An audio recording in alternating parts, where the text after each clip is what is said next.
As far as aircraft go, we have seen several beautiful and very inventive ones. From the Lockheed Martin F-22 and F-35, with all their sophisticated weaponry, to the Chengdu J-20. Yet, there is always something about strange things. They stick to memory, and the beauty in their strangeness never seems to fade away. This might be how one would describe the Soviet Union's VVA-14. More than 30 years after its untimely retirement, and little less than that after the Soviet Union was dissolved, this gargantuan plane remains etched in our memories as the strangest aircraft ever built. Welcome to Poshfuture. In today's video, we'll be talking about the strangest aircraft ever built, the Soviet Union's VVA-14. Please subscribe to our channel if you haven't done that, and turn on your post notifications to get notified when we come out with new videos. Let's get started. There has been a lot of debate as to when the Cold War started. Most of what we know about it has been based on the assumptions of historians. But what we do know is that the war ended on the 26th of December 1991 with the dissolution of the Soviet Union. The Cold War was a direct large-scale warfare between the United States of America and the former Soviet Union, as the two superpowers did battle by supporting regional conflicts known as proxy wars. Like in any other war, both countries tried to outdo each other in terms of weaponry, and this saw them go to outrageous lengths. This led to the creation of the VVA-14 by an Italian man called Robert Bartini. It was in response to the West Polaris ballistic missiles. The United States introduced them in 1961 on its submarine fleet as part of its nuclear deterrent, and the Soviet Union leaders felt the VVA-14 introduced by Bartini was a solution to the precarious position the Polaris missiles had put them in. Bartini was very obviously a man who liked to think outside and around the box, and he believed that ekranoplans were the future as at that time. Ekranoplans, or hydrogliders, are powerful aircraft that employ the surface impact to climb just slightly a meter above a surface, like water for example, at great velocities. This has benefits over regular ships such as speed.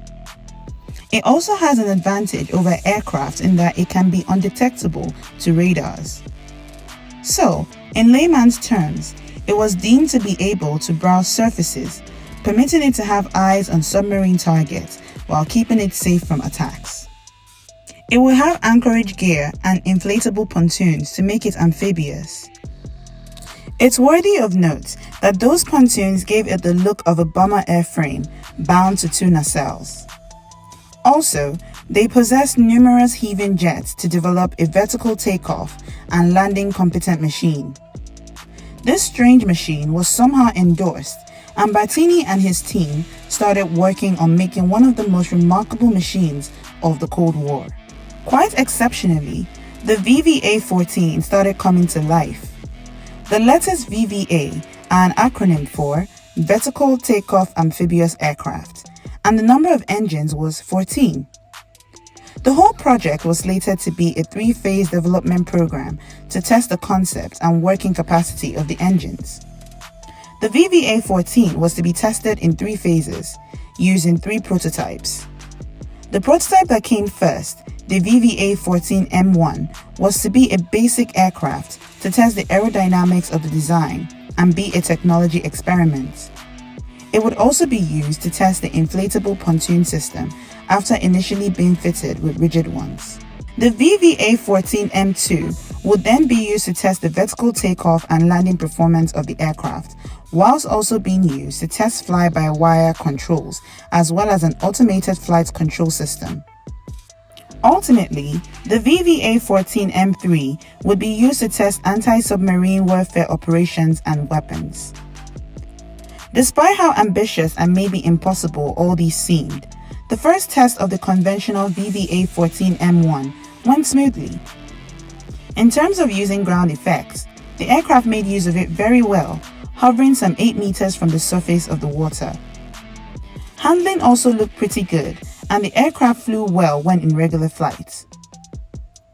For normal flying performance, The VVA-14 was powered by two Soloviev D30M turbofan engines with the hope it will be able to reach speeds around 472 miles per hour and flight up to 33,000 feet. However, as good as the program looked, issues soon started to arise in later stages. Looking at the plans for the pontoon and how ambitious it was, one would expect even Bartini himself knew issues would arise, but he and his team wouldn't have expected the floats to prove so problematic. They were an agony to engineers and proved to be unreliable, having been developed to use high-pressure air from the aircraft's cruise engines. The problem was so persistent and tiring that eventually metallic floats replaced the inflatable ones that Bartini had initially proposed. Whilst that was a pretty crucial problem to overcome, things soon took a turn for the worse. The REDB, which stands for Rybinsk Engine Design Bureau, was assigned to manufacture the vertical lift engines. The problem was that the REDB was a slightly inexperienced engine building body that was trying to cope with other projects. The Bureau had to design engines that could lift up a 57-ton Leviathan off the ground, and this was very clearly out of its power and capabilities. The VVA-14 would have been the largest vertical takeoff and landing, or VTOL, aircraft in existence. The engines never arrived. This destroyed the whole ambitious idea of the VVA-14 being a VTOL aircraft that could take off from all sorts of small areas and on different surfaces, and forced Bartini's hand. So he had to act fast to save the project. In a bid to accomplish this, Bartini made some revisions to the first design of the aircraft. The VVA-14M1 became the 14M1P. The aircraft now had a long fuselage, more engines at the front, and permanent floats instead of the inflatable pontoons. This was to allow the new engines to create a cushion of air under the jet, but these adaptations never worked. Sadly enough, Bartini himself didn't get to see these changes in action as he passed away in 1974. The project slowed, stalled, and was ultimately ended altogether. The Soviet leaders were forced to order the Beriev A-40 Albatross instead to counter the threats posed by the American submarine.